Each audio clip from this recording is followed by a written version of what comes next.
Hi guys, thanks for tuning in and welcome to Yukon's Tinfoil Hat Cards and Conspiracy Theories, where I shall be reviewing a theory from the best sitcom cartoons of the 1990s, King of the Hill. King of the Hill first graced our television screens back in 1997 as one of the first American family sitcom cartoons after the success of The Simpsons. It was created by Mike Judge and Greg Daniels, and focuses on a middle-class American family in the city of Arlen in the state of Texas. The series won 2 Emmy Awards and was one of Fox's longest-running shows, after The Simpsons and Family Guy. Hank Hill is the assistant manager at Strickland Propane, who lives with his wife Peggy, his son Bobby, his niece Luann, and their dog Ladybird. Hank spent many mornings stood outside in the street drinking beer with his friends Dale Gribble, Boomhauer and Bill Daltrey. The conspiracy theory surrounding King of the Hill is not particularly dark, but it is interesting and is certainly up for debate. It begins in the 4th episode of Season 3, Pregnant Pause, where in a flashback from 14 years ago, a doctor tells Hank and Peggy that they are unable to have children because of Hank's narrow urethra, to the point that ended up being the reason he got their dog Ladybird, because he believed he would never be able to give Peggy a child, so got a dog instead. During this episode, there is a moment when Bill approaches Bobby whilst they are both stood outside in the street, to which he tells Bobby he remembers the day he was born, to which Bill says he will tell him about it if he gives him one of Ladybird's treats after Bobby asks him for more information. During this conversation, there does seem to be a bit of tension between the two, like Bill knows something but doesn't want to say, or was even considering revealing a big secret. This is where the conspiracy theory comes in, that Bobby is actually not Hank Hill's son, but is Bill Daltrey's, after Peggy got upset about being unable to have children and got drunk and slept with Bill in order to get pregnant. It is very similar to Nancy Gribble's affair with Joseph's father, John Redcorn, in a sense that Hank doesn't know about it and is completely oblivious to it, like Dial is about Joseph's parentage, and there's something which all the neighbourhood knows but never talks about. But different in the sense that Peggy really does love Hank, to the point the only reason she probably slept with Bill was to have a child, because she knew he had feelings for her and was constantly coming on to her, and therefore she knew he was an easy target, and as a result she slept with him and got pregnant.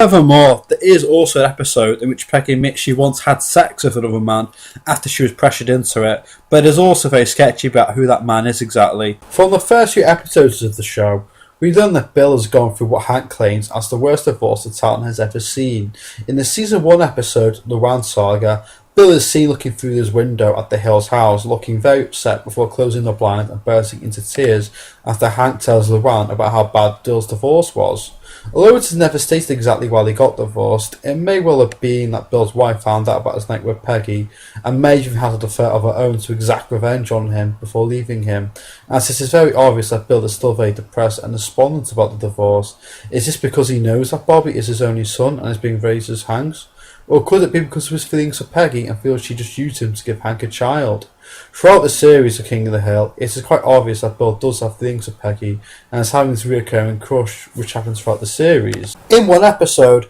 Peggy throws out a body couch she has had to spend time in after a skydiving accident, and Bill immediately steals it out of the garbage and turns it into a Peggy doll and sleeps next to it. In addition, Bobby couldn't be anything less like Hank in terms of looks, social skills or intelligence, although he does look very similar to Bill in terms of the round faces and small facial features, in addition to having some similar traits and personalities, such as both being very quiet and being very slow, and perhaps even dim-witted, but also showing a lot of emotion and being very open about their feelings, which is something Hank very rarely does, as Hank has strong feelings about acting like a man and keeping his feelings hidden. In addition, there is other evidence, such as episodes where Bill and Bobby seem to have much more father-son bonding and have much more in common than he does with his father, as Hank regularly puts him down and makes him do things he doesn't want to do, like play football. There is also another episode where Bill has an old family recipe, which is top secret and doesn't want to give it away. However, he does teach the recipe to Bobby in order to pass it on to someone,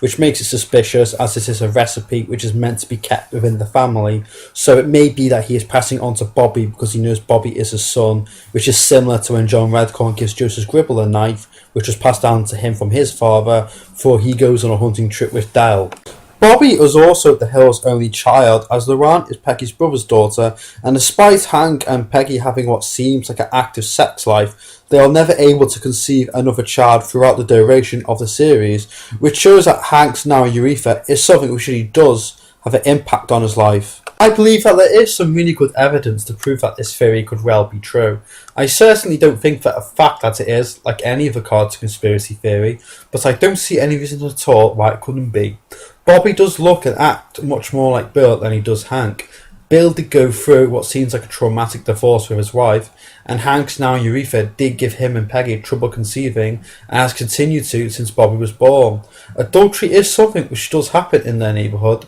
such as John Redcorn and Auntie Gribble's 14-year affair, resulting in the birth of their son Joseph, and then being passed off and raised as Dales.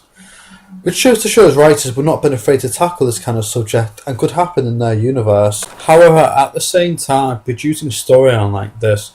could have harmed the writers of the show's credibility, like The Simpsons did in the episode The Principal and the Pauper. The idea of having this well-known character built up, known and loved over the years, just to say that he's actually somebody else, could have harmed the show, as The Simpsons did with Principal Skinner, to the point it became known as the day The Simpsons died. So it would make sense that the writers of the show never chose to write this into an episode, as it wouldn't have been the same as when we learnt about Joseph Gribble's parentage, as there's no secret to the viewers, as we know about from the moment the series began. However, if they were to incorporate this theory into the show, then it would have meant revealing it as a big story twist, which most likely wouldn't have proved popular with the audience, to the point it may have even done it some harm. In addition, although Hank and Bobby look very different from each other, there are other members of Hank's family Bobby does look like, such as Hank's father, Cotton, and there was even a flashback episode where you see Hank as a child where he does look very similar to Bobby. Not to mention that Peggy seems to be completely repulsed by Bill, and it seems pretty unlikely that she would ever have sex with him even before she was married to Hank, so this theory could be very well easily fabricated and untrue, like a lot of card conspiracy theories usually are. However, I do think that this is a good theory, as there is plenty of evidence to prove that it could be true. So with that, I'm going to give it a 5 out of 10. Thanks for watching this video on tinfoil hat cards conspiracy theories. My next one will be on Scooby-Doo if you want to check that out. But that's all for today, and once again, thanks for tuning in to UConn.